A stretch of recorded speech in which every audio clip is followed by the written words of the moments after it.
Good evening, everybody. Thank you so much for coming to tonight's presentation. I'm really happy to be here. I've never been to Japan before.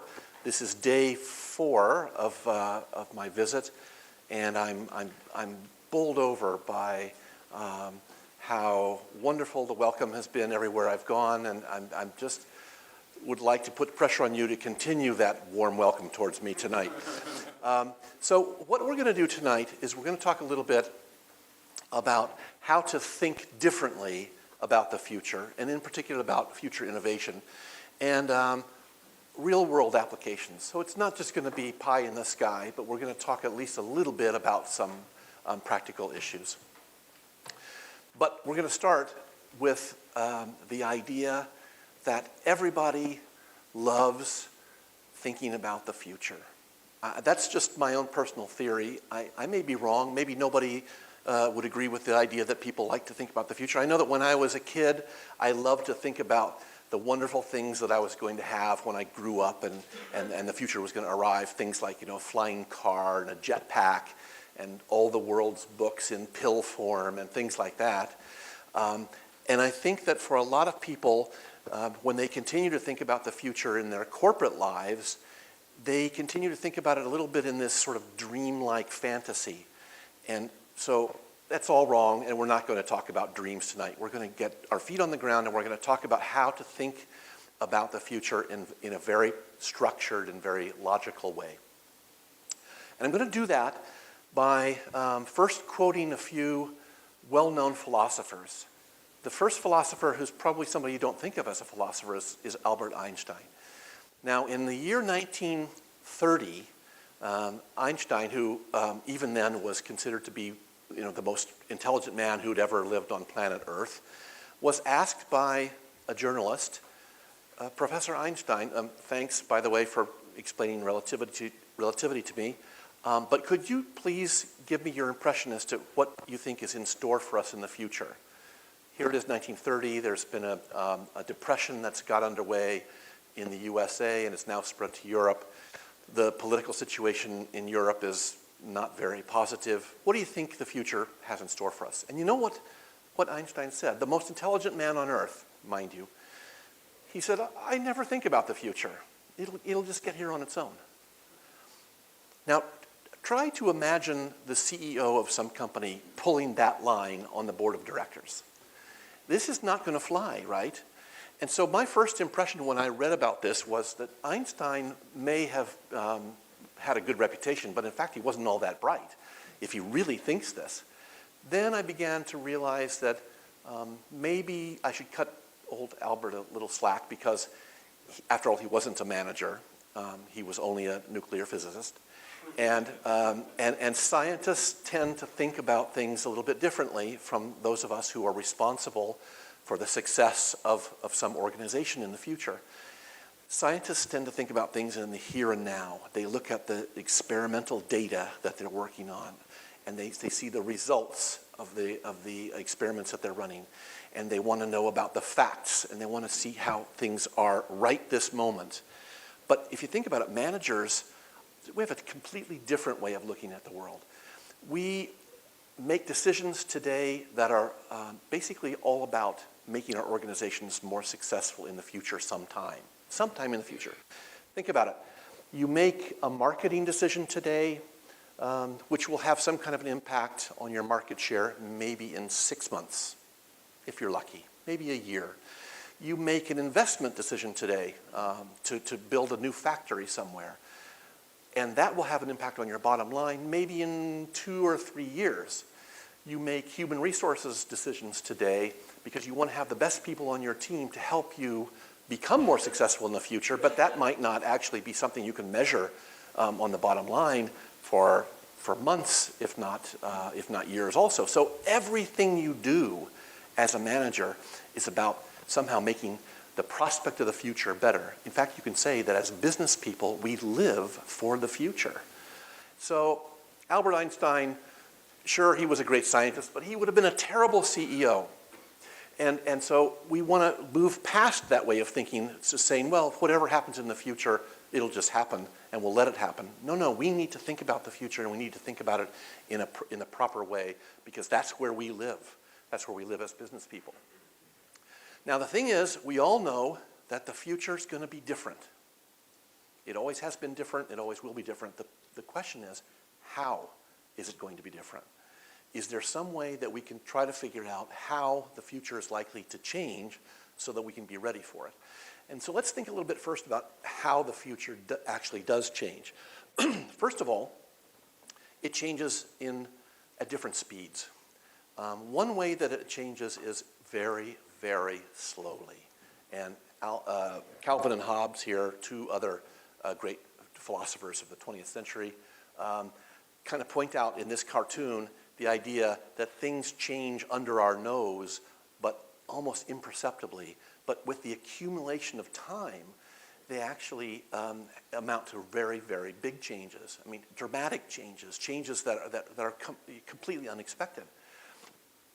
An example of that, if you think back 10 years ago, we didn't have any of these things. We didn't have smartphones. We didn't have Facebook. We didn't have, Wikipedia. We didn't have GPS.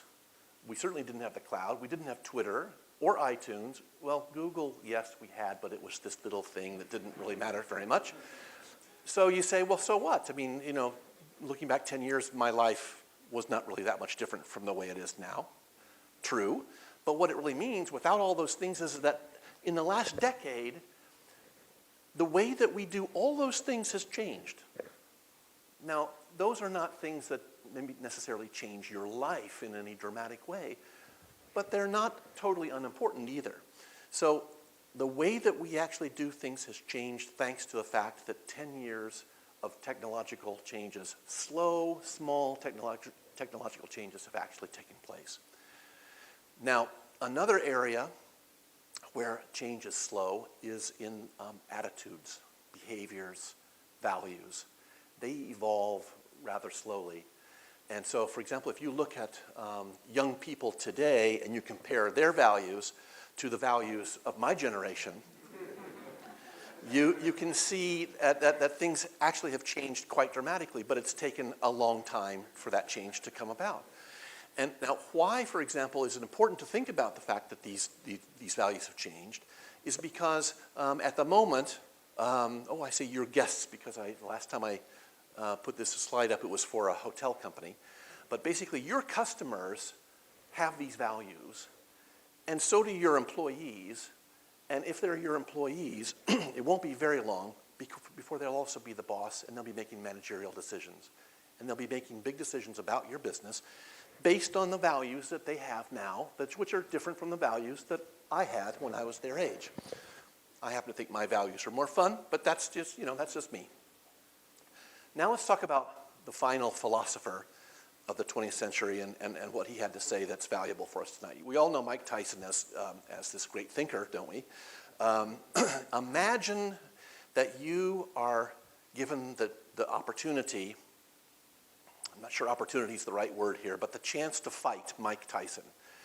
And you have a month to prepare for that boxing match. So what are you going to do? You're going to make some kind of a plan to survive, right? I mean, you might not beat him, but you want to have a plan that will help you to maximize your chance of success. And Mike Tyson is much more brilliant than any point that I may make. He said, sure, everybody has a plan until they get punched in the face. Because the moment that glove actually hits your face, your plan is changed indelibly and forever. And at that point, you are maybe possibly running for your life, waiting for the bell to ring, whatever it might be. But the point is that the plan that you made is not going to survive that first impact of Mike Tyson's fist in your face. Now, what's the business equivalent of this? The business equivalent of this is, if you think back to the slide that showed my generation, when I was in college, about 15% of the room in my fraternity house was reserved for human occupation, and the rest was my stereo equipment. And we all had these state-of-the-art stereos, and we spent all of our summer earnings on the best stereo equipment that was available. And then you know what? Along comes some upstart company and it changes everything. Changes the way we listen to music, the way we buy music, the way we store music, the way we share music, the way we publish music, if that's the end of the business that we're in. If we're artists, the way we record, the way we reach our consumers, our listeners, our fans. And so if you were in this business of producing stereo equipment for people like me, you just got a Mike Tyson punch in the face when Apple came out with the iPod and iTunes. So there's this idea that change happens really fast and dramatically and in a way painfully. Let me talk now a little bit about how people tend to think about the future and how it evolves and why it's wrong. They start out by saying, well, here we are, this is where we are today, and this is where we were last year. And then because most people are quite bright, they recognize that there's some kind of a linear relationship between those two. And so you know what they do? They say, well, if we want to think about where we'll be in the future, let's just extrapolate this line, and we can do it actually for as far as we want, and that's where we will be, somewhere in the future. Now, that's the equivalent of saying, this is my view of the future. The path to get to the future is a long, straight road, and I can see where I'm going from here. That's where the future is going to be. It's right there at the end of the road. It's clear. It's clear. I can see it. I don't even need a stepladder. I can see it without getting, off the road. Now, to be fair, a lot of people don't think quite this simplistically. They're a little more sophisticated than that. So what they do is they don't say, this is my projection of the future. They say, this is the most likely scenario for the future. It's just the end of that extrapolated line. And then what they do is, because the boss is actually asking for an analysis that makes a little bit more sense than something that's this simple, they tweak the numbers a little bit. They add 5% here, they add 10% there, and they come up with something that they now call the best case scenario. And then, to be fair, they come up with a negative version of the same thing, where they've actually said that the growth rate of this will be a little bit less, and the exchange rate will be a little bit lower, and who knows what. But basically, by tweaking the numbers again, they come up with the worst case scenario, and now they say, ta-da, I'm done. I now know where the future is going to be. However, if you think about it, the best case and the worst case scenario, those two scenarios are actually just mathematical variations of the so-called most likely scenario, right?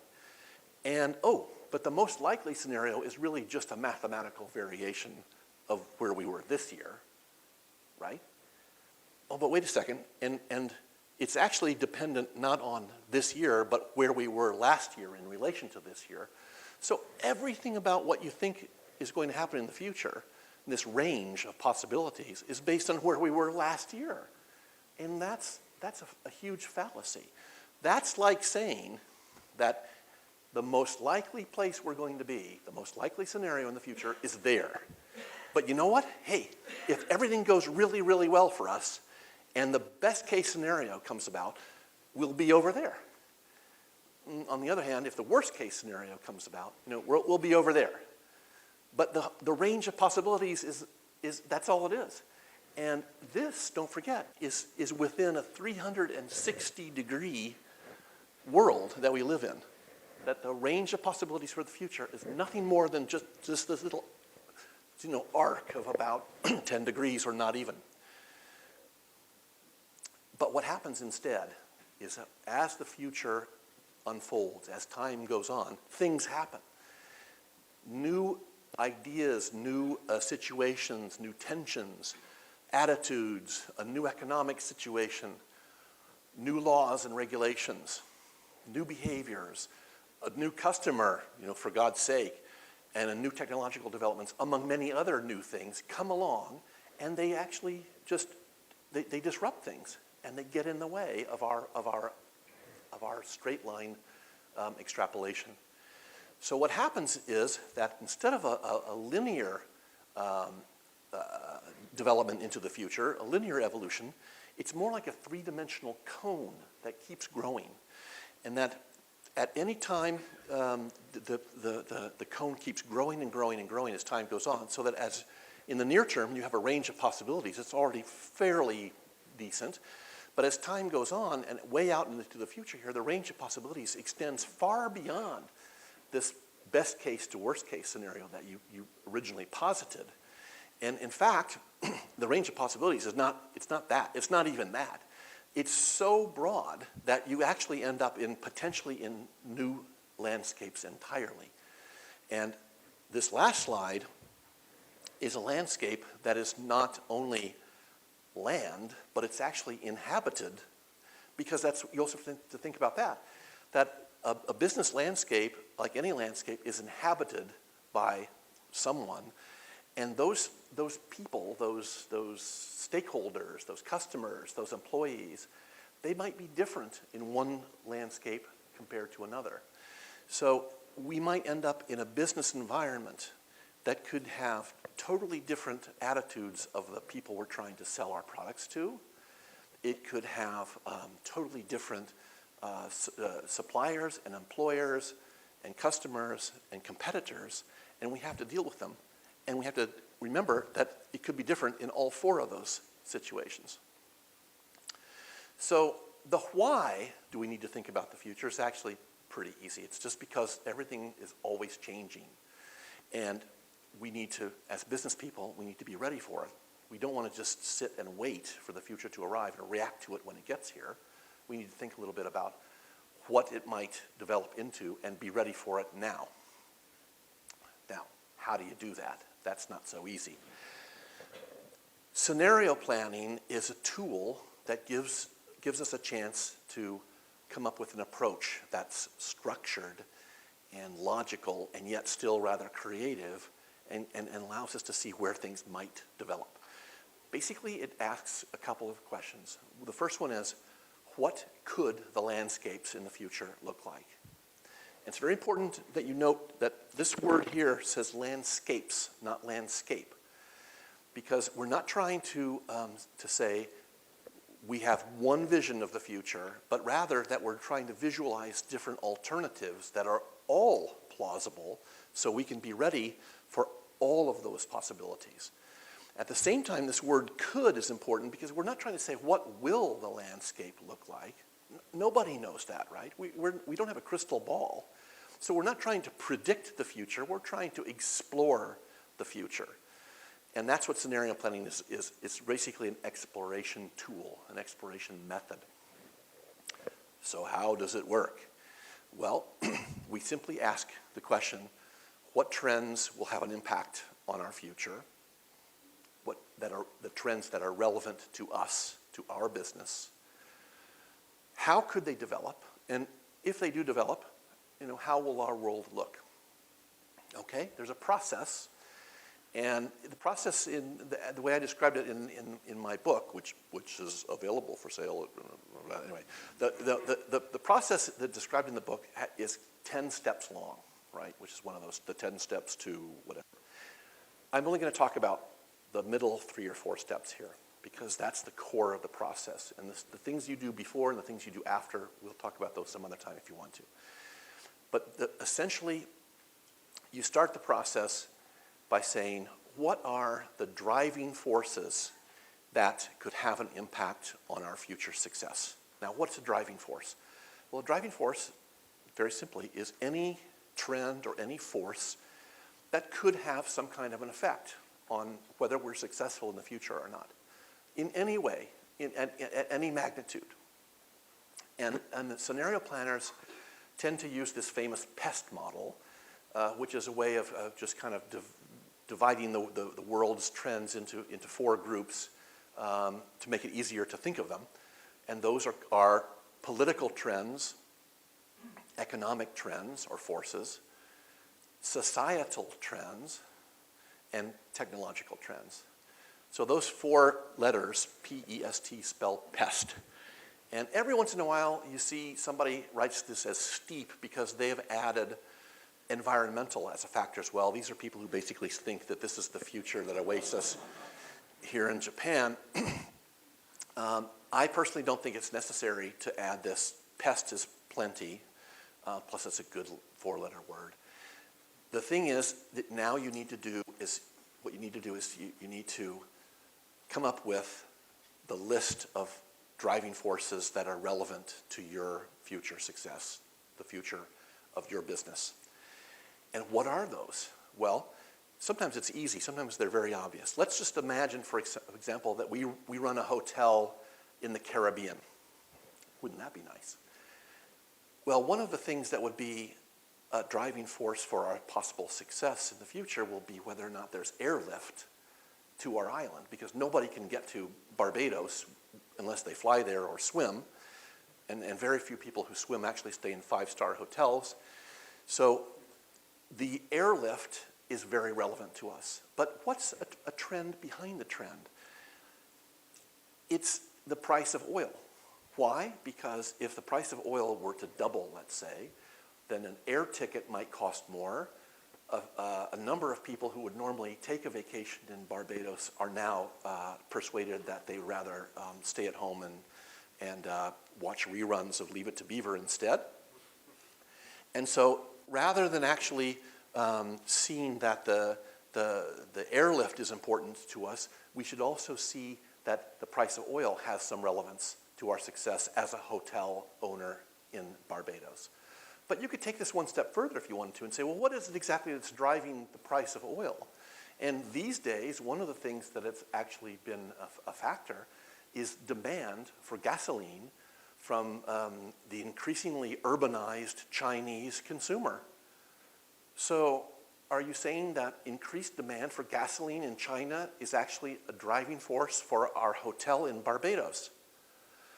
Well, yes, but this could go on forever until you basically come to sort of, chapter 1, verse 1 of Genesis or something, and we don't want to take it that far. My point is, don't overdo it, but understand that forces have forces behind them.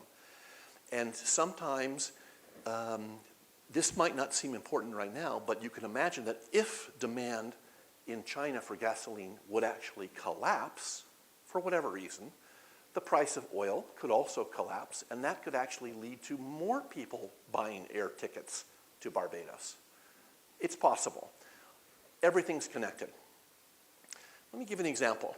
A couple years ago, I was asked to help a hotel group in Dubai to establish an idea of what the scenarios could be for the future development of luxury hotels in the United Arab Emirates.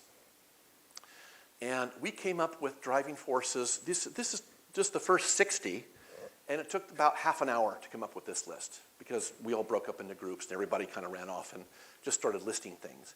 And as you can see here, some of these things are absolutely limited to the, well, for example, look at number 48 here, alcohol licensing. That's not something that most businesses really care about, but if you're in the hotel business, you do. But other things here have to do with every business, data protection, the age of retirement, China investing abroad, things like that. So what they did was they came up with as many of these things as possible in the time that we had, which was 45 minutes, something like that. And then we said, okay, we now have a list of driving forces. What are we going to do with this list? Because it's so many that we would be paralyzed if we actually try to develop scenarios based on all this information. So what we need to do is to figure out from that list which ones are in fact the critical uncertainties for our future. What does this mean, critical uncertainties? Well, let me explain that by showing an illustration of a picnic. I want to have a picnic with Gwen Stefani. I really do. And so I've figured out that the driving forces that would be determinants of the success of my picnic are basically three things. One is the ever-fluctuating price of cheese. The second one is Gwen Stefani's mood. And the third is the weather. And if you look at those three things, they represent three different kinds of driving forces. The first kind is the one that has a very low impact on the actual success. And this is a secondary element. We don't have to worry about that. And of course, this is the price of cheese in the picnic scenario, right? Because the price of cheese can go up 5 times what it normally is, and that'll be a huge annoyance to me, but it won't ruin my picnic. It's not a make or break thing for me. The second category we call predetermined factors. And these are things that could have a high impact, but the uncertainty is not so important. In fact, they're relatively certain to have to be dealt with. And this is Gwen Stefani's mood. She's always in a terrible mood, especially, she doesn't even answer my emails or anything. And then, of course, we have then the upper right, and these are the critical uncertainties. High uncertainty, high impact, and here, of course, is the weather, because we don't know what the weather is going to be like next Saturday when a picnic is planned. It could be beautiful, it could be tornadoes, but it will have an impact. It will have a huge impact on the success of the picnic, but we don't have any idea which direction it might go in. So if we think of those, of that kind of model as being the model for our assessment of the driving forces that we've listed off before, what we're looking for is everything that's up in this quadrant, up in this corner of the graph. And when I did that with the Dubai hotel group, we basically came up with these two things as the most important critical uncertainties for the future. The first one here is at the bottom. It says geopolitical tensions. And basically what they meant by that was, will Iran still be a problem as it looms over our region? And the second one, which is pretty much of a no-brainer, was access to capital, which is important if you're going to be building hotels that cost $50 or $60 million a pop. So now what do you do with that information? You put it into a model, which I'm going to show you in a second here, but it's based on an either-or assumption. You're going to say our two critical uncertainties, we're going to pretend that in 10 years' time, or whatever our time horizon is, that those two critical uncertainties will either be at this extreme or they'll be at that extreme. Now, in reality, they might be somewhere in the middle, but we're not here to look at reality yet. We're here to actually craft some interesting scenarios, and they must contrast with each other for us to be able to see the difference in possible outcomes in the future. And the only way you can get them to contrast is by positing this idea that they should be either this or that, one extreme or the other. So in the case of the Dubai hoteliers, we basically said, okay, take the Iran uncertainty. The two extremes would be that Iran will either be neutralized in 2024. I don't really know what they meant by neutralized. Could be anything, right? But basically what they meant was it wouldn't be a problem in the year 2024, or it could still be a big problem. And then on the access to capital, we could either find that it's easy for us to get investment capital, or it's very difficult, and we'll have to go scrounging for it somewhere else. And now what you can probably see is the beauty that's about to unfold here in front of you is that each one of these 4 quadrants represents a realistic scenario of the business environment that we might find ourselves in 10 years' time. So what do you do now is you say, well, let's describe these 4 scenarios in some detail. So going back to our matrix here, and I'm not going to go and bore you with all the details here, which will be meaningless unless you're in the hotel business. But basically, the group said, this is what we would expect will be the characteristics of each of the 4 scenarios as far as hotel development is concerned. And just to pick the first one, upper left here, just to give you a rough idea what we're talking about here. They were saying that, well, if money is easy and there's no Iran problem, the regional economy is going to be booming because there's going to be lots of people rushing into this area who were afraid to before, Now they're fully prepared to invest in the region. Money's not a problem, so we're going to have lots and lots of business going on in the region. There'll be lots of lenders. In terms of our business, the hotel business, there will be 50 luxury brands that will be present on the market, which from a present, I don't remember what it was, 25, something like that, with lots of new competitors, obviously. But you know what? Then they said, well, but that will actually lead to something called architectural overstretch, which basically means that we'll have overbuilding of luxury hotels, and that will not be good for us because it won't be very long because the price levels will collapse because everybody will be competing on a price basis to fill up their hotels because there's too many of them. So in actual fact, that's not such a great scenario in the long run. And last point here, last bullet point on the upper left is that there will actually be projects in Iran itself, which there are none of at the moment. And that will also be good for the Dubai economy because a lot of the business that's being managed for the Iran market will be managed out of Dubai. So there's a lot of interesting things that could happen in that one scenario. And then they went around around the clock here and did the rest. And now we come to the most practical part of the whole process is, so what would be the key challenges or the key issues that we would be faced with in those scenarios? And what do we do about that? How do we prepare? How do we respond? I won't go into the details of how they actually came up with some answers here, mainly because they're confidential. But the idea was to say, each one of these scenarios is associated with certain opportunities, but also certain challenges. Let's identify what those are, especially the challenges, because we'll want to make sure that we can somehow mitigate those risks in advance and be ready to move ahead to meet the opportunities, but without ignoring the certain risks that are there. So you come up with this short list. I mean, here's just 3 things, but it could be 10, it could be 1. But basically the idea is to say, we're going to face certain challenges in this scenario. What are they? And then if those challenges are the ones that are there waiting for us, what do we need to do? And when do we need to do it? Do we need to start right now? Can we wait 5 years? Should we wait until we begin to see something developing? What's the timing? Now, the interesting thing is, there's 2 aspects to this kind of to-do list that you can come up with. The first is, of course, a strategic response.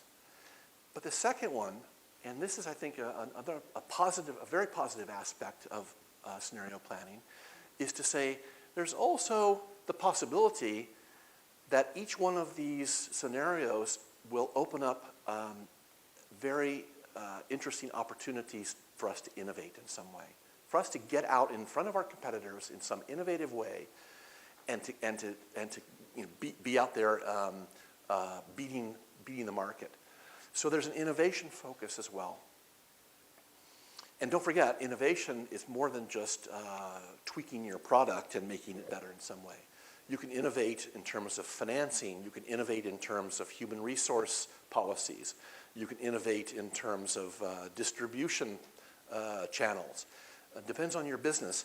But you can identify already 10 years in advance where some opportunities to innovate are likely to be.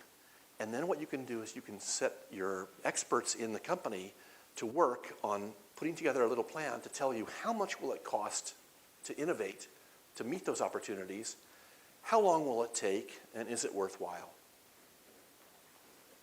So, I promised some real-world examples. I've already shown you one, which is the Dubai example.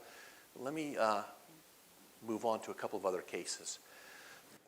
6 months or so ago, I was asked to do a workshop for a company that helps the oil and gas industry find oil and gas. They are not really oil and gas producers themselves, but they're in the exploration side of the business. And they wanted to know what is the likely scenario outlook for the oil and gas industry itself. In other words, for the industry we serve, how do things look for the future? And they wanted to know that because if things look rosy for the industry they serve, things will look probably pretty good for them, and vice versa. And here, in a nutshell, are the top 16 of the pest driving forces that they came up with. And I'm not going to go into all the details here. You can have a quick look. But essentially, you can see that for example, some of the societal issues are whether or not the public's attitude towards the oil and gas industry and oil exploration could become very positive, be negative, but their attitude will have some kind of an impact on the future of the business. Likewise, regulation. And look at number 11, availability of talent for the company.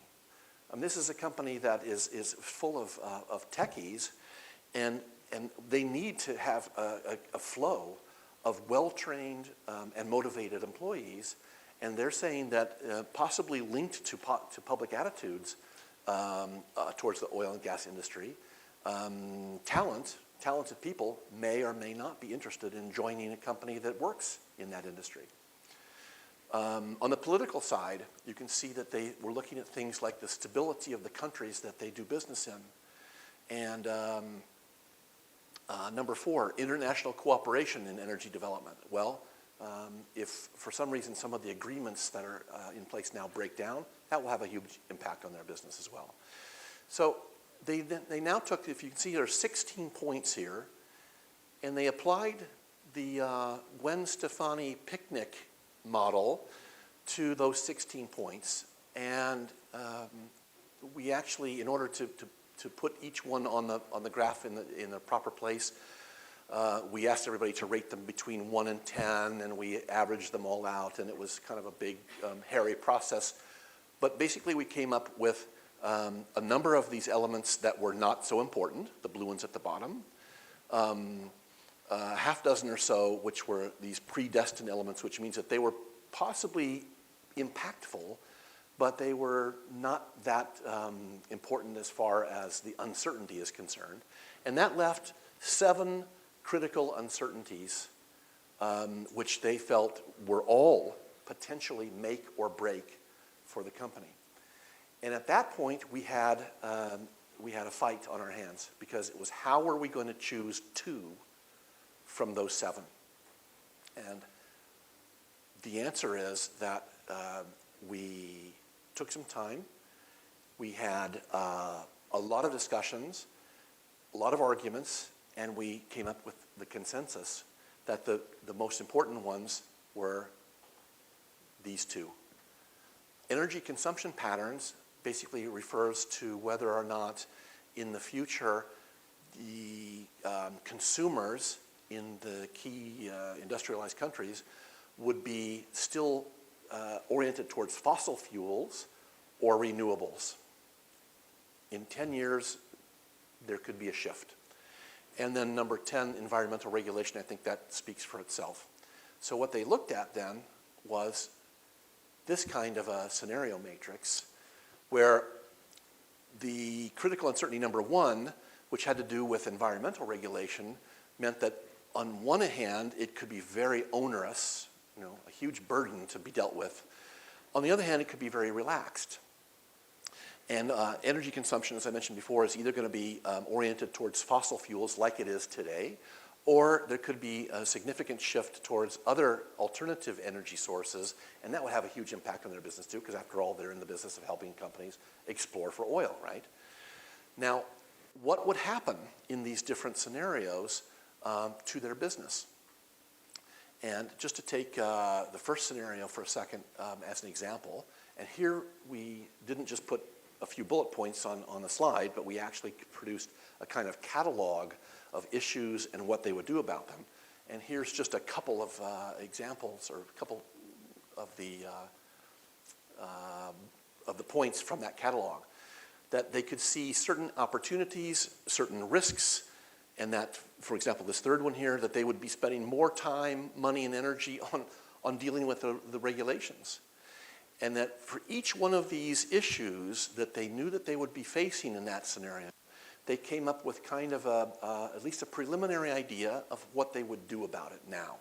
And where I've highlighted some text in blue is where you see an opportunity that innovation could play a role. I won't go through all these now. I don't think that's so interesting. Let me just jump ahead now to another case study quickly, alpine tourism. I live in Switzerland. Alpine tourism is a very big deal. It's second to yodeling in terms of the importance to the economy. And so I was asked to put together a scenario workshop on the potential futures of alpine tourism as a whole. And skipping over all of the intermediate steps, what we came up with was this set of scenarios. One being that the critical uncertainty would be whether or not within 10 years, global warming would actually have had a noticeable impact on the physical state of the Alps. Yes or no? High impact, low impact. Now, the high impact in terms of tourism would mean, for example, that skiing would have to move to higher altitudes because there wouldn't be quite as much snow at lower altitudes. And that has an impact on investment in things like ski lifts and maybe hotels and restaurants. But of course, the really big impact is that you'd have tourists from places like England or Germany who like to go skiing in Switzerland, who would say, there's no snow in Switzerland anymore. Let's go to that hotel in Barbados that we talked about earlier. And that's where they would spend their vacation rather than on the slopes in Switzerland. And that, of course, would have dire effects on the tourism industry.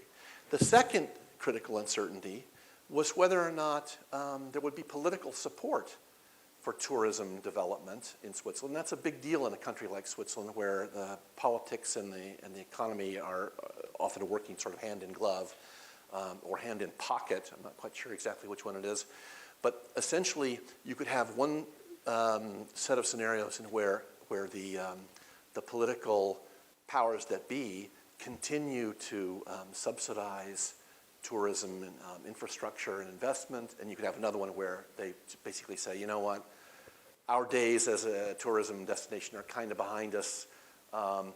You're on your own, and that wouldn't necessarily negate the possibility of tourism being successful, but it would certainly mean that it would be more costly to be in that business because nobody's going to help you. You've got to actually make it on your own. And so prices could go up, and that could have an impact on demand, et cetera, et cetera, et cetera. So these are kind of the names that we came up with for those particular scenarios. Anyway. And lastly, I thought here this is something that could be kind of close to the bone for all of you here at Globus. A year or so ago, I worked with, it was for a conference actually. It wasn't a particular group of universities, but a conference that wanted to know what could be the future outlook for recruiting students primarily from China, but also from other Asian countries, to attend universities in Europe and to some extent North America, but mainly Europe. And what we decided was that the first critical uncertainty was whether or not the source countries would be politically stable or not. So we were saying that, well, we've got one situation where Asia is stable. I realize Asia is kind of a big place, and it's hard to imagine Asia being stable or Asia being unstable. But if we say Asia is kind of shorthand for China and leave it at that, we have a situation where a stable Asia actually meant that Asian universities would be perfectly fine for your kids to attend. Whereas if Asia were unstable, you would love for your kids to get the hell out of Asia and go study at a European university where they'll be safe and sound and get a good education. The critical uncertainty number two was whether or not MOOCs would be successful. Do you all know what a MOOC is? Okay, a MOOC is a massive online open course It's basically learning online. It's this kind of new product that some universities are developing, which basically puts a star professor in front of a webcam, and instead of having 75 students in front of him, he now has 15,000 students in front of him that are each paying a certain amount of tuition, which is obviously not very big, but times 15,000, that's not bad. And these are obviously some kind of a threat to some colleges, you can imagine. So either MOOCs grow or MOOCs stall. And again, depending on the type of university that you are, you could find MOOCs either very threatening, or you could find MOOCs to be, a fantastic money earner. And what would that mean in terms of recruiting Asian students? Well, if you think about it, if you're an Asian student and you are perfectly capable of getting a Stanford education in your bedroom at home, why wouldn't you just stay in your bedroom at home and get a Stanford education rather than actually spending all the money to go to Stanford physically? So that was an important issue. Now, you and I might say, well, that doesn't sound all that important. That's because we don't really know much about these MOOCs, do we? But the group, with their knowledge and their understanding of what was relevant to them, they found that these MOOCs were absolutely the most critical thing that's happening in their world right now. So that shows a little bit about how important it is to find the relevant driving forces that have some kind of possible impact on you. So basically, going around the clock here, you'd have various situations that would be dealt with strategically in some way, and also in terms of potential innovation, right? Now, the nice thing about scenario planning is that you don't have to always say, gosh, what would be the future of our company? You can look at scenario planning at lots of different levels. For example, the Ritz-Carlton here in Tokyo could say, Woody, would you please come in and do a workshop about the future of our hotel? Fine. But then you might say, no, it's more important to say, let's look at the future of your entire company. And Ritz-Carlton is owned by the Marriott Group. So let's look at the future of the Marriott Group, because that will actually have some impact on the future of the Ritz-Carlton in Tokyo, won't it? I mean, the future of the whole company. But then you could say, no, it's much more interesting if we look at the future of the luxury hotel segment in Japan, or possibly at the Japanese hotel industry as a whole.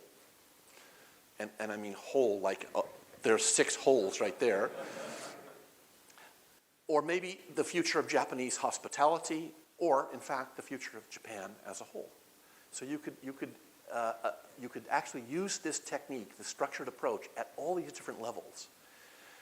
And lastly, what I just want to leave you with is the idea that an interesting way to use this process is to ask yourself this question and use scenario thinking to try to get at some interesting answers. Is that, how will we travel in the future? How will we work? How will we study? How will we get educated?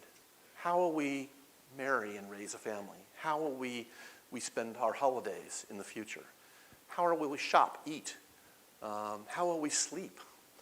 And all of these things lend themselves really well to potential scenario generation exercise. And last is that you could use this to look at your own life. Why not, right? I mean, we all hope we're going to be here in 10 years, right? So, what scenarios await us in our personal lives in 10 years?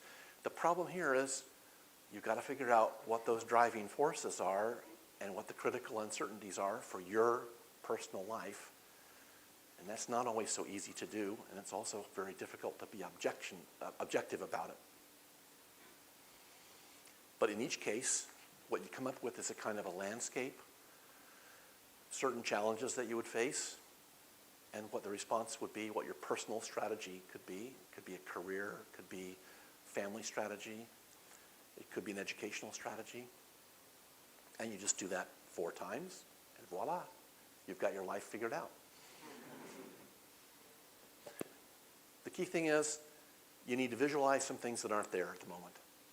You need to have the creativity, you need to have the imagination to see things that aren't there but could be. So I urge you all to give this a try, get creative, have fun with it. It's a really interesting thing to do, and I promise you it will open your eyes to fantastic opportunities. So thank you very much.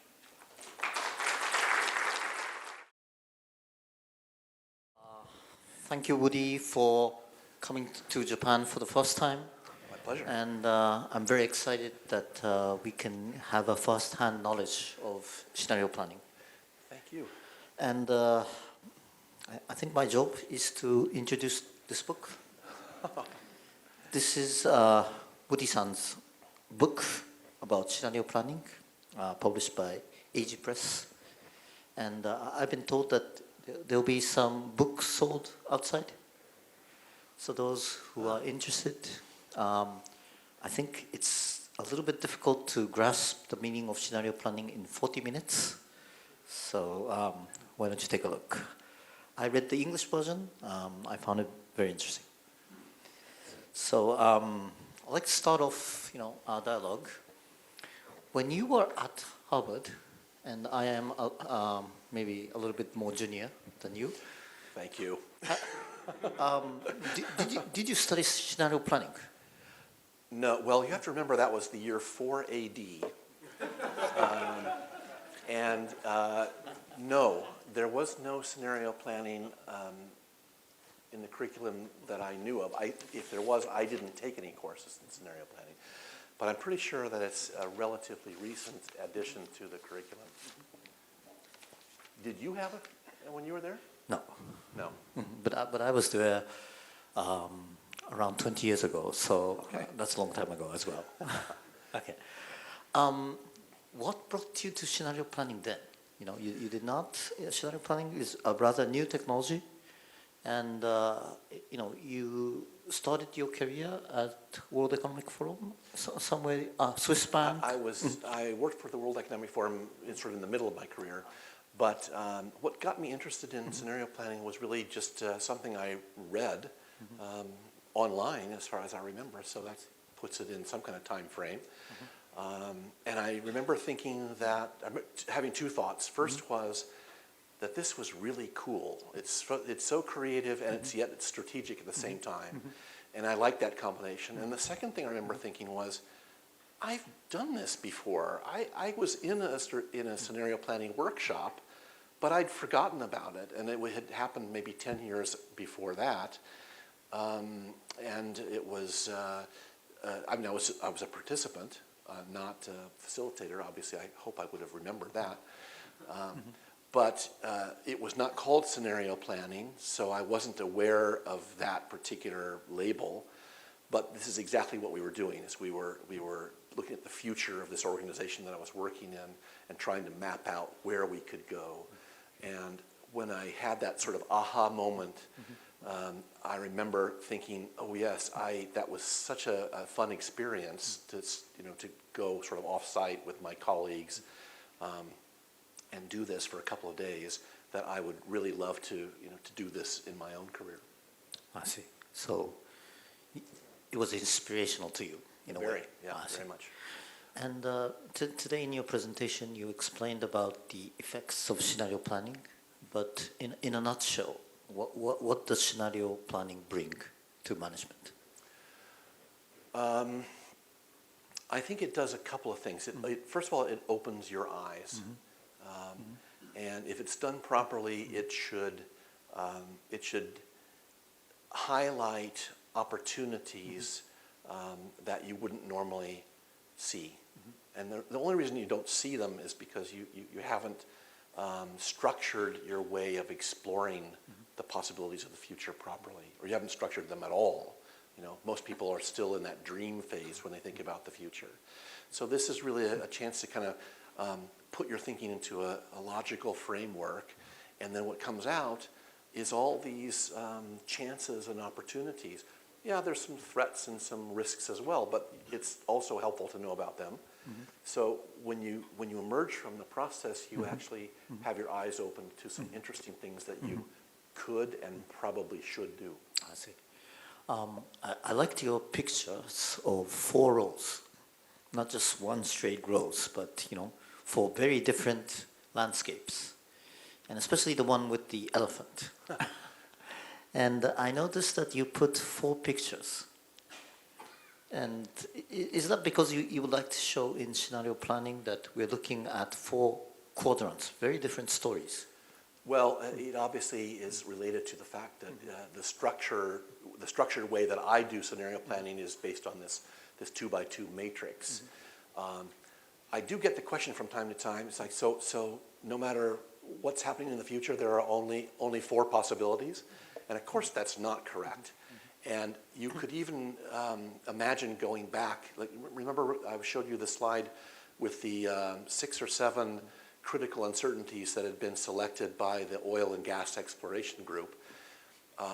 They could have chosen another combination of critical uncertainties to apply to the matrix, but the process forces you to choose 2. And we choose 2 that we thought would be the most interesting in terms of eliciting some very different scenarios that would contrast with each other. Thank you. Through your presentation and through your book, I can understand that one way of using scenario planning is to cover yourself to the unexpected kind of scenario that could come. Right. And if you were to know what kind of a landscape it would be, it would be easy for you to prepare. Because of the uncertainty, you might not prepare fully, but at least you are aware that maybe, you know, the Chinese demand in gasoline may have an effect on your hotel in Bermuda. Right. So in that sense, I understand that scenario planning will help you mitigate the risk. Right. At Globus, we do scenario planning with many leading Japanese companies, and one way of using scenario planning is just as you explained, you know, mitigating the risk. But the other way, especially for leading companies in Japan, we have a discussion of, can we have an influence in creating a better future for our industry or for maybe for the country? What are some of the key driving forces that maybe we can influence as a leading automotive company, a leading chemical company, a leading retailer? Would that kind of a use of scenario planning, how do you think of that kind of a use? That's a very interesting question. I see the outcomes of scenario thinking as being both the possibility of avoiding some possible bad things out there, but also spotting some positive opportunities. And then, of course, it's up to you strategically to decide how you're going to array the resources that you have at your disposal to actually take advantage of those things. But one of the reasons why I had a slide specifically about an innovation focus is because if you go through this exercise and you see 4 different landscapes, 4 different future landscapes, each one of them is going to be associated with some kind of innovative opportunity for you if you only know how to grasp it and make it a reality. Maybe you don't. Maybe you don't have the resources. That's a possibility. But you can identify where an innovative effort would actually pay off. And of course, that's a positive thing usually, rather than a risk avoidance type of situation. Because we have Woody-san today, who is one of the forerunners in this world. If I may, I'd like to ask a little bit of two technical questions. Yes. If that's okay. Sure. You talked about the Ritz-Carlton Hotel in Tokyo. Right. And there are 2 maybe magnitude that you can think. You could think of Ritz-Carlton Tokyo, you can think of Marriott, you can think of Japan luxury hotels, you can think of Japanese hotel. So depending on the scope that you think, probably what you get out from the scenario is likely very different. Yes, that's true. You're looking at either something that's very micro or something that's potentially quite macro. So if you were to do scenario planning for a particular customer, how do you decide the scope of the scenario? That's a good question. You simply have a discussion with the client and you come to an agreement. I personally like to propose a broader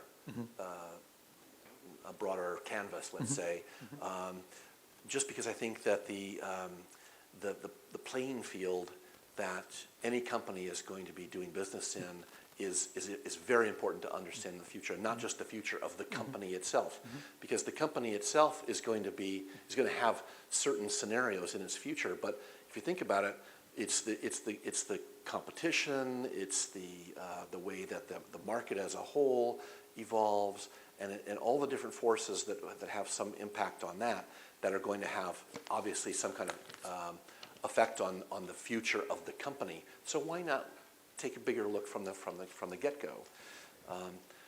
I also think that the typical way that clients that I have been in contact with, many of them, not all, but a lot of them who are interested in scenario planning would say, yes, we'd like you to come in and do an exercise with us about the future of our company. And it's just that's just the natural thing that's what they think they want. And it's always, I think, at least worthwhile to say, well, let's think about some interesting things that have to do with your company, but are maybe a slightly different angle. Let me give you an example. There's a company that makes products for babies. I can't mention who it is because I'm still talking to them about a workshop and it hasn't materialized yet. But they wanted originally to talk about the future of their baby products. Makes sense? Fine. But after a 15 or 20-minute conversation with them, we kind of came up with the idea that what might be more interesting would be to talk about the future of motherhood. And if you think about it, that's a different thing entirely, and yet the future of their baby products will obviously sit somewhere in this thinking about how motherhood might change in the next 10 years. And they didn't like that idea, at least not yet. I'm still working on it. But I think that it's an illustration of how a lot of companies have a very narrow mindset. It's like, we want to know what's going to happen to our products. The environment in which our products have to succeed is important to us, but please, can we stay focused? So I'm hoping I can change their minds. This is a challenge when we do scenario planning, and as a, I think, consultant or as a management institution, our challenge is how can we broaden the scope of the management. So that's a constant challenge that we try to do. I have another technical question, but looking at your faces, I will stop and I will try to ask more of a general question.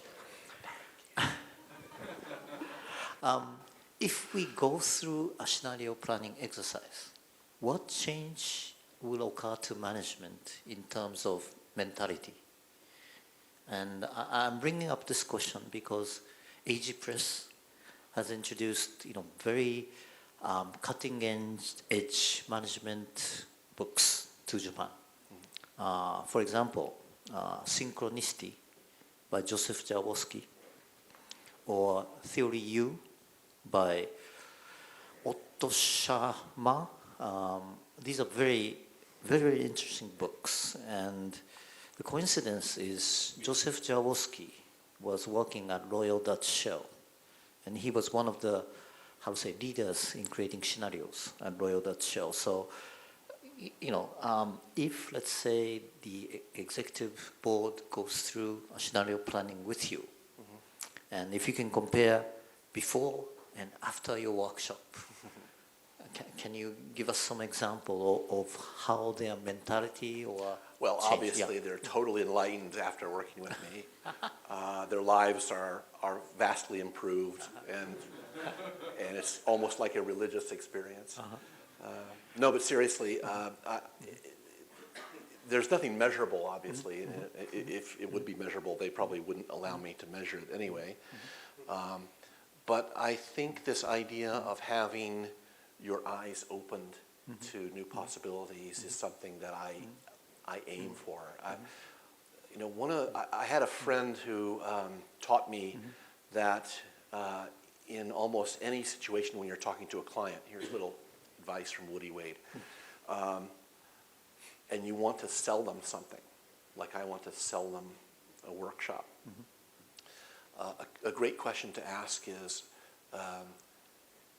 when it's over, how will you know if it was a success? And a lot of people, they never thought about that, and it sort of takes them by surprise. And then you know what happens is they will tell you.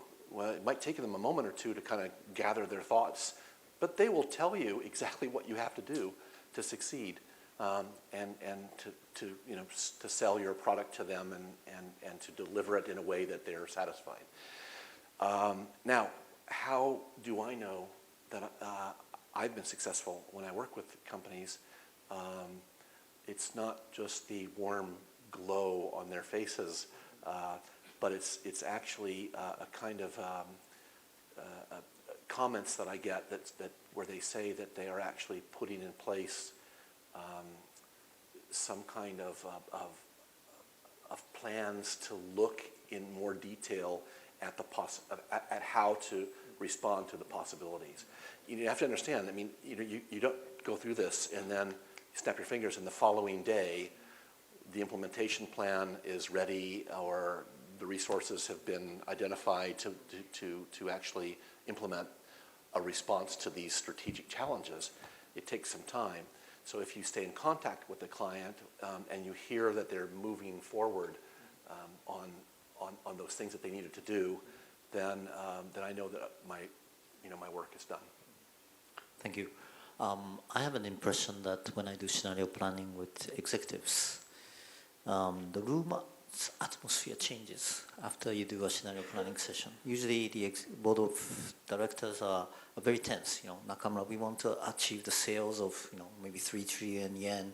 We would like to have profitability of 15%. They're looking at a very linear type of future. And after maybe a one-day session of scenario planning, they start to question.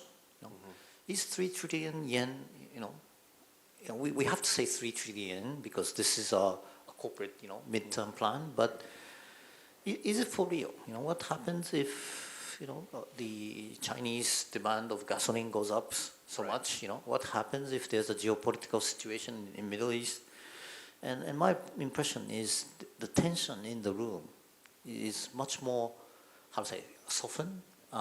They have the response rate when we ask a question is much longer. And in that sense, I feel like they have gone through maybe meditation in Zen or whatsoever. That's the kind of impression I get when I do scenario planning with very high executives. And because some of the books that, for example, Joseph Jaworski writes in Synchronicity is very deep. If you go to the source could be maybe the driving force of what's happening in the world. If you go to the source of, as Woody-san was saying, in career development, what's the source of happiness in your life? What's the source of meaning for you? Probably you'll get a very different explanation or interpretation rather than, profits, sales, becoming, a CEO or COO. And I kind of see that kind of effects from people who work in scenario planning. But if there's anything that you would like to comment, or what scenario planning may have brought to your life? What's it brought to my life? That's a good question. Well, I wouldn't be here if it weren't for scenario planning, so it's brought this kind of encounter, which is very enriching to me, and I really love this sort of thing. But I want to come back to something you said a second ago. You know, this idea of how do you see that there's a change from before to after. And I actually would like to mention a change that I need to see that happens during. And so actually, since it's a change, it is a change from before to after, but it actually takes place at a certain point in the process. And that is an understanding and a willingness to admit that we don't know what the future will bring.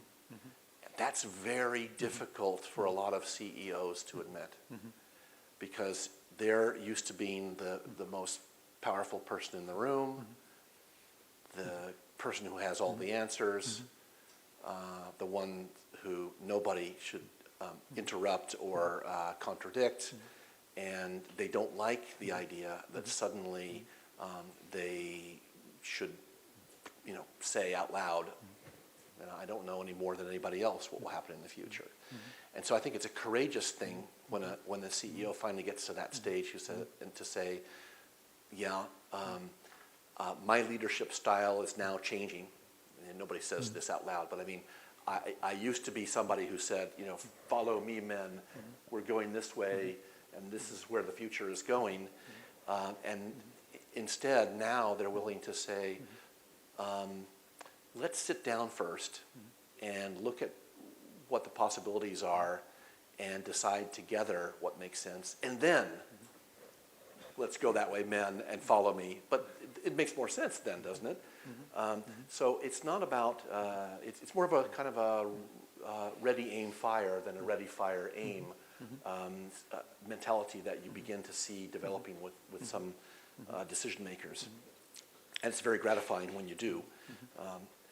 I think the typical CEO can often completely stop scenario thinking. And I don't always work at that level. I sometimes work at the level of, let's say, a planning manager or whatever. But I've witnessed before where we're having a really interesting discussion. The CEO then kind of wanders into the room, and guess what happens? Everybody just shuts up. And there's no further discussion possible, because as long as this person is sitting in the room, nobody wants to actually suggest that the future might not be in line with what the CEO has sort of proclaimed it must be. So it's not that I'm against CEOs, but I think that one of the things about scenario planning is that it requires you to admit that you don't know where the future really is going, and that you want to know where it could go.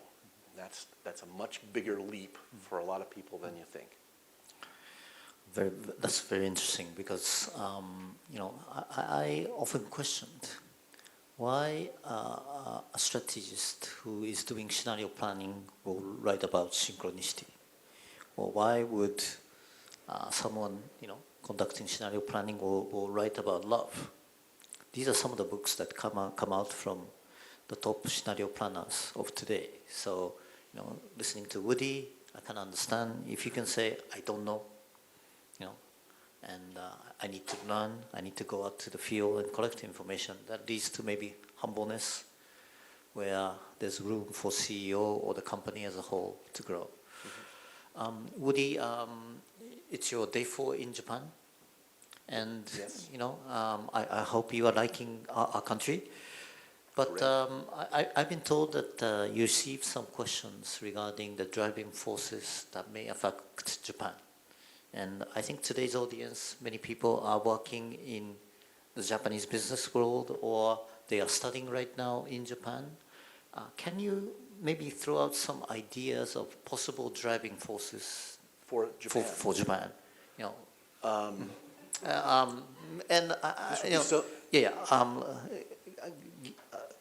I will speak to give you some time to think. Thank you. But scenario planning essentially is you have to do the work.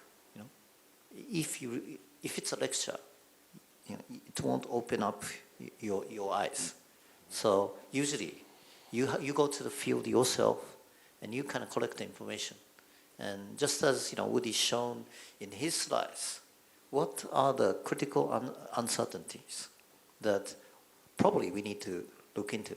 So that's something that all the participants who go through scenario planning would do. But from your 4-day, stay in Japan, and I've been told by my colleague that there was this kind of interest. So, and just as a starting point Sure. of a long list, Sure. maybe 3-4 points that come to your mind. Yeah. Well, this would be so much easier if I'd been here for 6 days. But let me just throw out one idea. I think a critical uncertainty for Japan is China. I mean, China is a critical uncertainty for a lot of places in the world and industries and all the rest. But here's what I'm thinking, and this is not an original thought, but I have been exposed to this, and I actually thought about it, and I think this is pretty much spot on. And that is that if China reforms and becomes a democracy, it actually replaces Japan in Asia as the democratic bulwark with a link to the West. And I don't mean that in a negative way necessarily, but it has the potential of playing a role that Japan has always played, and that puts Japan in a very interesting situation. That doesn't mean, you're not necessarily competing in every respect for the love and attention of the Western world. That's not really what I mean. But I do think that if it's counterintuitive, because of course we all want China to democratize and to become not just the capitalistic country that it is, but to actually fess up and say, yes, this is the system that we now are going to embrace openly, and we're going to reform our political system and all the other good things. But if it does that, it actually begins to occupy space that Japan has occupied. And I didn't ever think about that before until I was just kind of exposed to that idea very shortly. On the other hand, if China does not reform, or worse, if it experiences some kind of unrest, or God knows breaks up into separate countries or whatever, the world would think, oh my gosh, this is terrible. But you know what? That's not really such a bad scenario for Japan, is it? So it's very counterintuitive, and I think it's really fascinating to think of what that could mean. And I won't take credit for that idea, because it was, I understand that's been written about by somebody who sort of whispered those things in my ear. And so I'm just kind of repeating them here, but I think it's a fascinating idea to think about. I thought you in order to bring that issue and illustrate it so well, you must have been here for 6 months, not 4 days. 4 days, it's all it takes. But the good part of scenario planning is you cannot really prepare. So what emerges from the discussion, what comes as an art, is something worth a consideration. And so my view of scenario planning is it's the process itself is very logical, but the formulation of scenarios or ideas are very artistic. So it's like a combination of very logical thinking, high CPU processing on one hand, and at the other hand, a very creative thinking, innovative approach on the other, kind of combined. Right. Well, one of the things that I like to do, which you don't have time for if you do a half day or even a 1-day workshop, but it's fun to actually try to illustrate the 4 scenarios that emerge from this process in some creative way. One way that I think can do that, if it's done well, is to ask the group to write a kind of a 2-page vignette of what would a day in the life of your CEO be like if you were in this particular scenario 10 years from now. It doesn't have to be the CEO. You could imagine if one of the scenarios was about the the collapse of demand for your product, then it might be interesting to say what would be a day in the life of your sales director, and what kind of and here you need to be. This is where the word scenario actually makes sense, because it's kind of like a scenario that you would write for a movie or a stage play, where you would sort of say, okay, great, so the sales manager is not having a good life in this scenario, gets up at 4:30 every morning to read the 190 emails from around the network, all complaining that nobody's buying the product. His wife is leaving him, his dog bites him every day. All of these horrible things happen to him basically because of what's happening in this scenario. And you can expand that in lots of different directions to make it fun, but it makes it human, and it makes it kind of it makes it memorable for the people who are involved, because they now don't have just a dry list of bullet points to think of what that scenario could be, but they actually can sort of picture what it would mean to live and breathe in that scenario for a day. Scenario planning, I think, is real. Woody have explained about MOOCs, massive online open courses. Right. And for those who come to Globus, I think you are aware that we are starting online MBA, and that's one of our countermeasure to what can come as MOOCs. So in management, there's lots of ways of using scenario planning. Woody, towards the audience, do you have, let's say, a final message or expectation that you would like to send?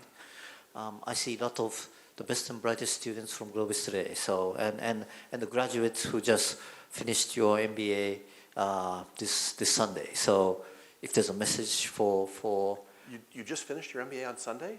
Yes. Who just got your degree on Sunday? Well done. Congratulations. Welcome to the club. I was always told that one of the things that you should do when you have an MBA is to actually stop other students from wanting to get an MBA, so that you actually continue to corner that market in some way, and don't dilute your market value. But anyway, that's another story. What would I leave you with? Well, I come back to this idea again of being a leader by humbly admitting that you don't know how things will develop in the future. I think that takes amazing heart, and God knows not enough people actually have that heart to actually admit that.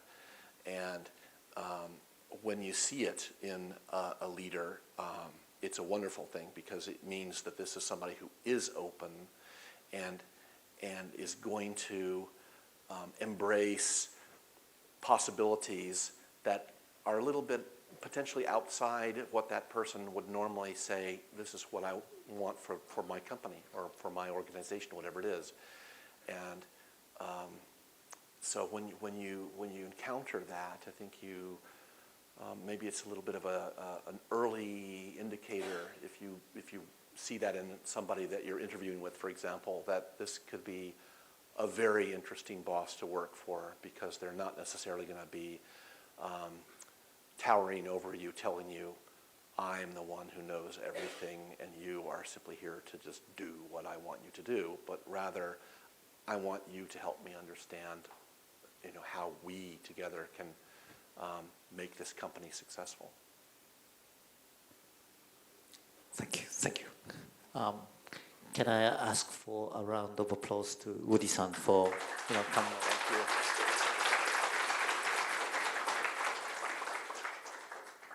you. Now it's your turn. If you have any questions to Woody-san, Yes, yes, the gentleman in the front. Wait, here's it. Thank you very much for coming. So I would like to get some replies for two concerns that I'm having about scenario planning, is namely the do's and the don'ts of scenario planning. The what? Do's Yeah. and the don'ts. What you shouldn't The do. do's and the don'ts. Yeah, and the second question is, how can you monitor the early warning signs of the scenario that you plan? That's okay. Let me start with the second question first, which, if I answer it well enough, you'll forget that you'd asked the first part of the question. This idea of early warning signs is really important, and I'm glad you asked that, because one of the steps that you would go through if you go through the whole 10-step process would be to try to identify what indicators you might expect to see that would tell you as early as possible which of the scenarios might be actually materializing. You know, the thing is that you've come up with this structure, and you've said this is where 10 years where we might be, 10 years from now. That does not mean that until December 31st, 2023, everything is just going to be like it is now, and then suddenly on the 1st of January 2024, boom, we're in scenario number 3. Isn't that amazing? No, of course not. Somewhere along the line, you know, the way that we actually are living our lives and the environment that we're in is going to start evolving in some clear or clearer direction.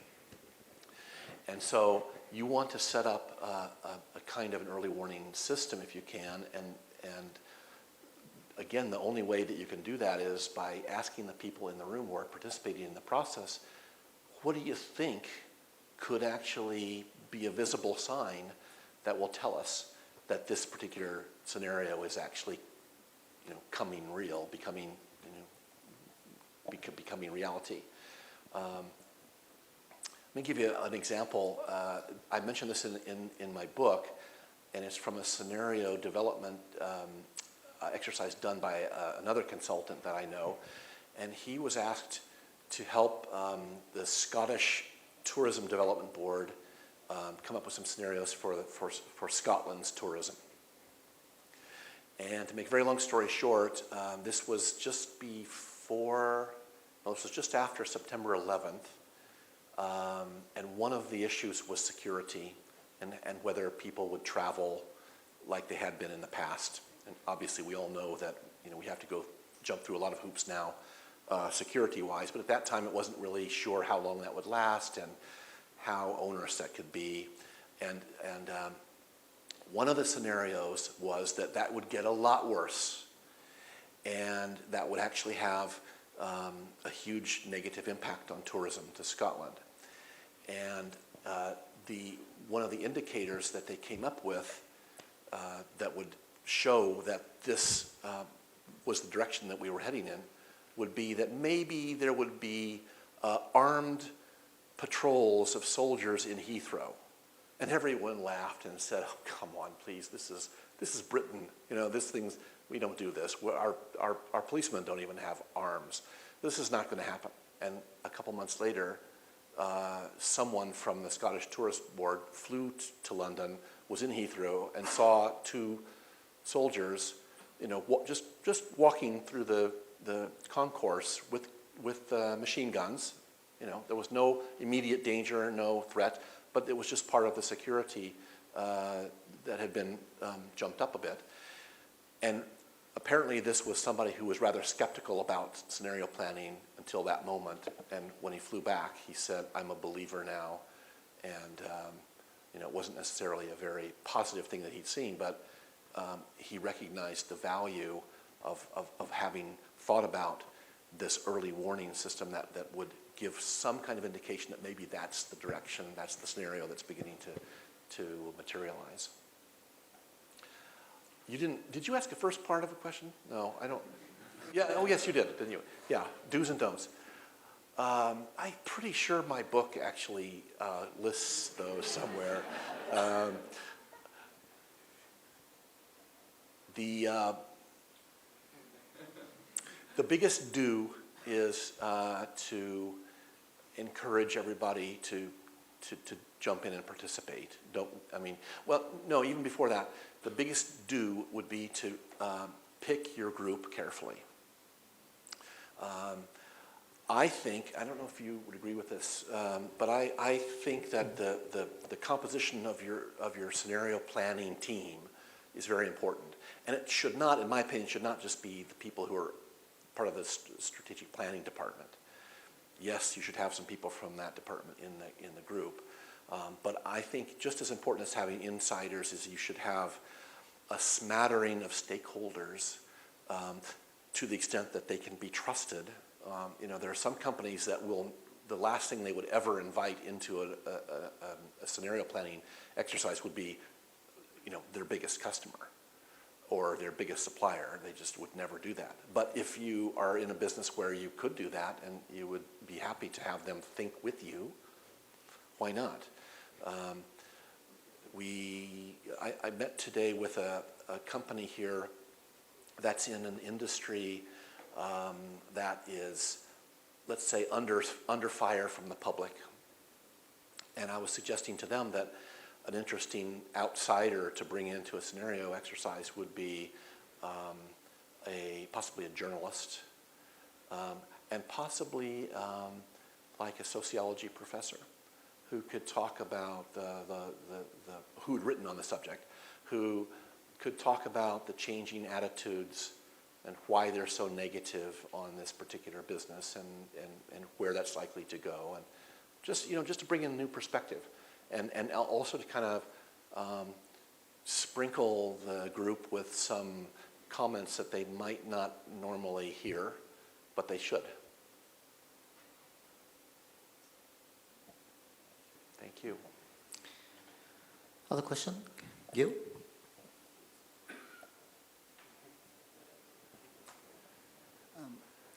Thank you for your presentation.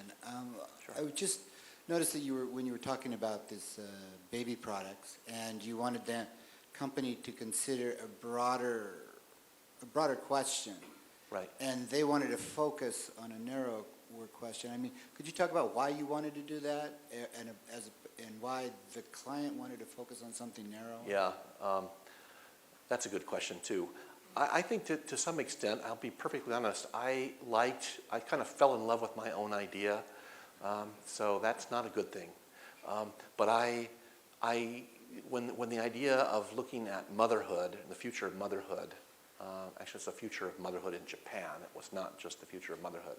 But when I had that flash of inspiration, I just thought it was great, and I was disappointed that they didn't think it was great. They're perfectly entitled to say that they want to be focused, and that's probably where we'll go. But it seems to me that, the classic MBA question of, what business are we in, right? If you produce baby products, what business are you in? You're sort of in the motherhood business, aren't you? I mean, to some extent, motherhood business. That sounds really terrible, but I mean, but motherhood is your livelihood, right? It's the environment in which your product needs to find a market, and so I thought that made more sense to take that step back, and that if we actually found some interesting ideas about how the role of a mother or the relationship of a mother and a child might change in 10 years' time, that might actually give them some insights as to what kind of products could make sense in the future. Stay tuned, because it's not finished, but thank you. I won't. Thank you very much. Thank you. Other questions? Yeah, David? Yeah. Thank you for your presentation. It's very informative, and you're very entertaining as well.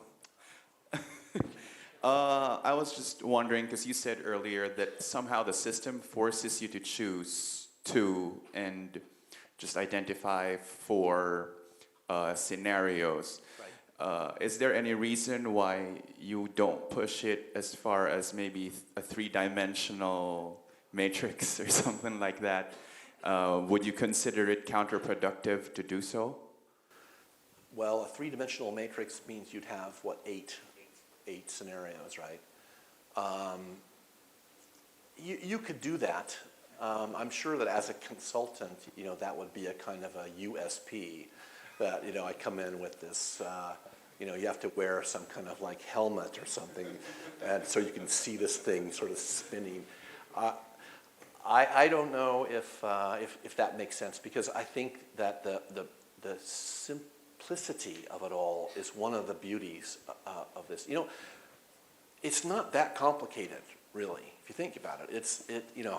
I've got a 10-step process, and that makes it sound like it's really something special, but it really boiled down to just those 3 or 4, and those 3 or 4 are, not wanting to de-blow my own horn. I'm not sure how you say that, but I think that the idea is that these steps are really just adding some framework to the way that you can think about the future, and they're not actually inventing anything terribly new. It's just putting some logic into the process, and so if you think about that simplicity, and then the fact that you will end up with these 4 different landscapes, that's probably about more than most companies are willing to deal with, or even more than they can handle. And in fact, it does happen once in a while that a company will look at the 4 and say, you know what, this 4th one here, we'd really rather just not deal with that. Let's focus on these 3. Does that happen to you as well?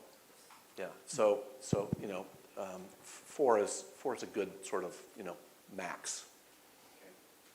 Thank you. Woody, I'm going to speak a little, so maybe you can, drink a little bit of your water there. David, it consumes a lot of energy, even at the executive level, because they've never thought about that uncertainty. And as Woody explained, if you're a salesman living in 2025, in this scenario, what do you do when you wake up in the morning? What do you do? If you go to your dealer shop, those kind of things eats up a lot of energy. So I have the same feeling. 4 is maybe the maximum. If you go to 8, I think all the executives will be sleeping. that's the kind of impression I have. Thank you. Next question, yes, gentlemen.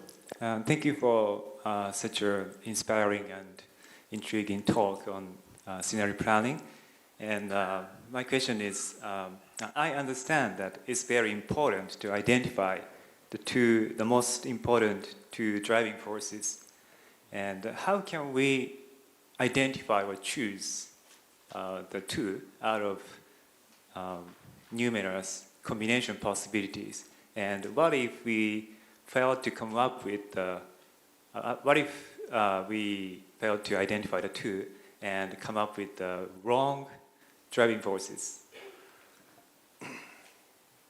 Well, I think we've touched on this a bit, but let me reiterate a couple of things. First of all, there's a process that I use to try to get people to evaluate the driving forces according to this grid, which was, I showed you the picnic, right? It basically is a way of asking people which of the driving forces belong in the upper right quadrant here, which means that they are both highly uncertain and highly impactful, potentially impactful.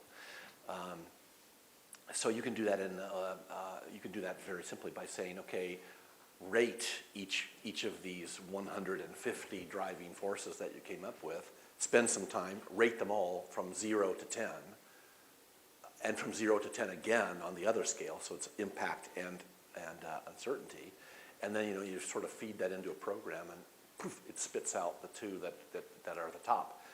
But I don't think it's a good idea to necessarily rely 100% on this kind of democracy, for goodness sake, because you potentially, well, there are two risks. You might leave out something that's really very interesting, more interesting even than the two that get the top votes.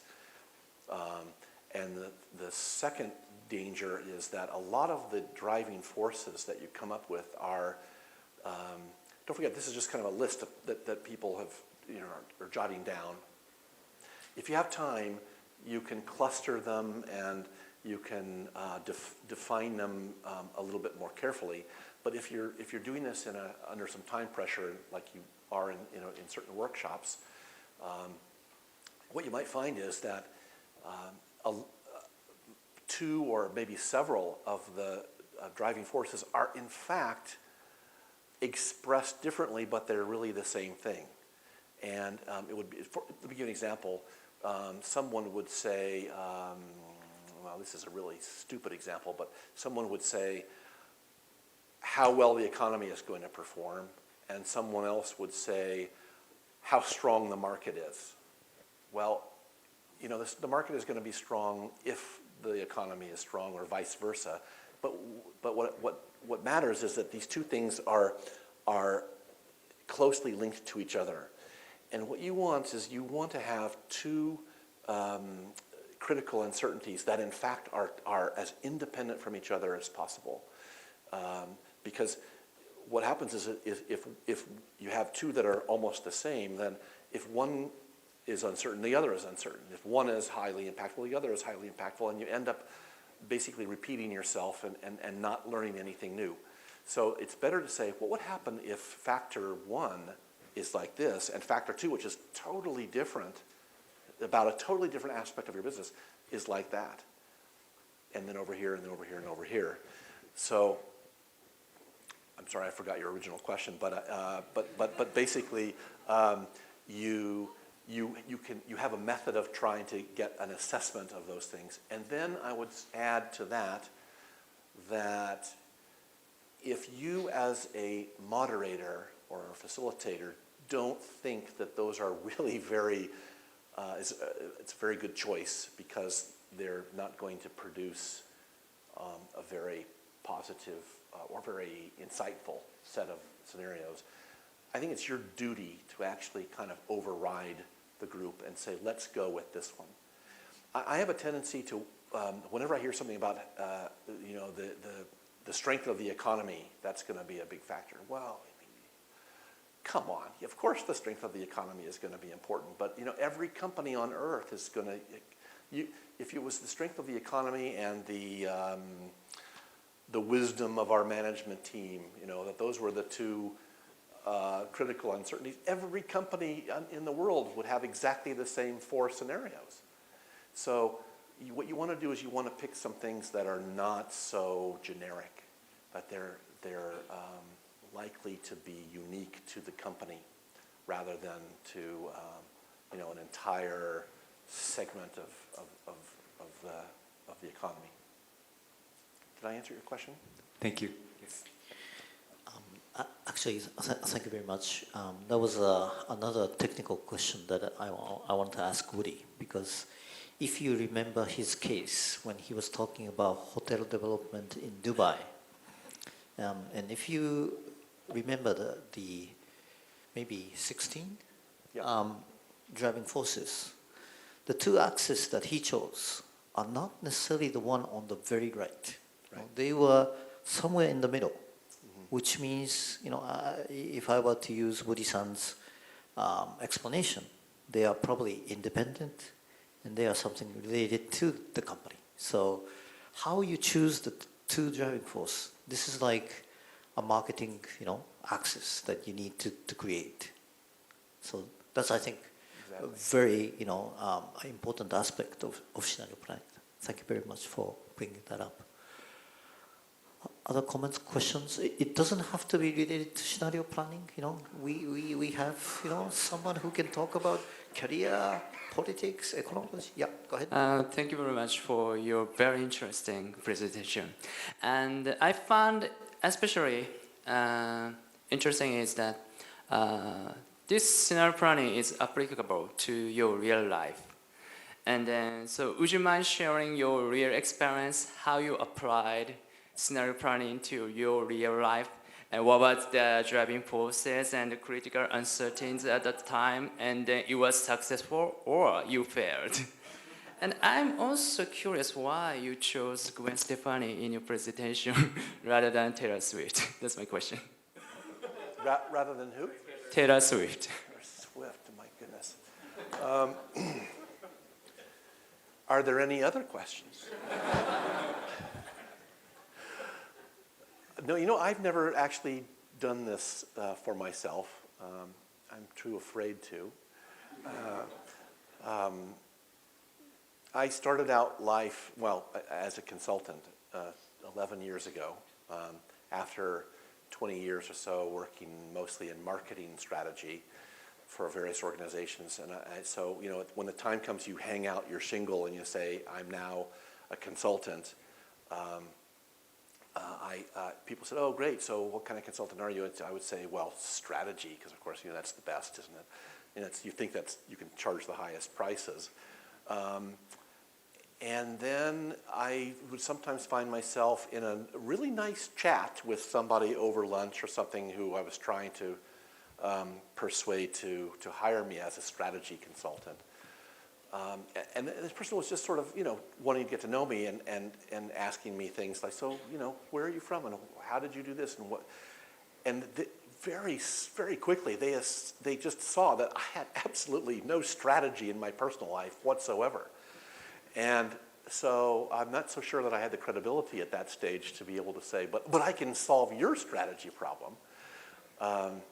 So I don't know if I'm answering your question, but I think that well, you know what? I'm going to turn this question around on you. Do you think that it's an applicable methodology that could be used for a private individual to think about your future life? Why or why not? Compare and contrast. Maybe yes. God, Jesus, you're an MBA if I ever heard of one.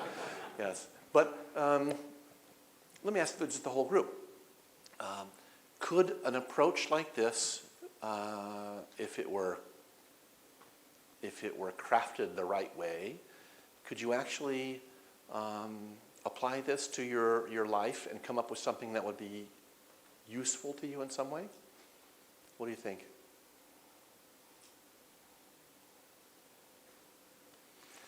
Oh, the silence is thundering. Okay. One of my. Thank you. There's somebody in the back. I think we can apply it to our individual case. But most of the Japanese people working in the company, right? I'm a freelancer. Mm-hmm. I'm a workshop facilitator. And my future, goal to do in my job is to expand my market in China. So as an independent trainer, so China's development, as you said, how it's going to be democratized and it's going to offer more in a free market, mm-hmm. really affects me. Right. So as an individual consultant, I think this idea really applies. But most of the Japanese people have to stick to the company for the rest of the life, and lifelong employment. Sounds horrible. So it depends, I think. But to me, it's going to be very useful too. Okay, that's interesting. I would have almost made a counter argument that if you have your career tied to a certain company, then you probably ought to try to figure out that company's future prospects. But I see your point. I guess it begs the question, is this PEST model, are those the four categories that matter most for an individual? They're probably not unimportant entirely. Technological advances or whatever might be the one that's the least valid. But then you should add in family, maybe, education. I'm not sure what else, but there might be a few things. So you end up with a FEST strategy or something like that. But I'm just curious as to whether or not anybody thinks that, if you actually succeeded in going through this kind of process and you ended up with 4 personal scenarios for yourself, would you actually do anything with that information? Anybody? Could you do something with that information? Could you? Are there some personal decisions that you could make that might come out of this self-analysis that you wouldn't have necessarily made if you hadn't done the scenario generation? I'm just pitching it out there. What do you think? Thoughts? Yeah, Darren, thank you. Thank you. I think an example I used is I finished my graduation. I graduated from Globus here last year, and I had to decide, am I going to stay in Japan or go back to Canada? And I had a career of 20 years in Canada, and I kind of did something not. I wish I'd known this last year, the system, but I just basically did a simple pros and cons, looking at things like lifestyle and career opportunities. Mm-hmm. So something like that. And maybe this is for our future MBA graduates to think about. Mm-hmm. I definitely see this coming up before scenarios, maybe more than just Canada or Japan even potentially too. Yeah. So I could definitely see the system working for that kind of choice. So you could have an axis that would be Canada and Japan, or it could be a lifestyle, wonderful, crappy. Right, yeah. And good food, bad be, food, for example. Would be, okay. Career, wonderful, dead end, something like that. Something like that, yeah. True. Okay, thank you. Okay, maybe we should turn to questions, if that's okay with you. Sure. Yeah. Maybe one or two last questions before we end. A definite question. It is your opportunity. It doesn't have to be scenario planning.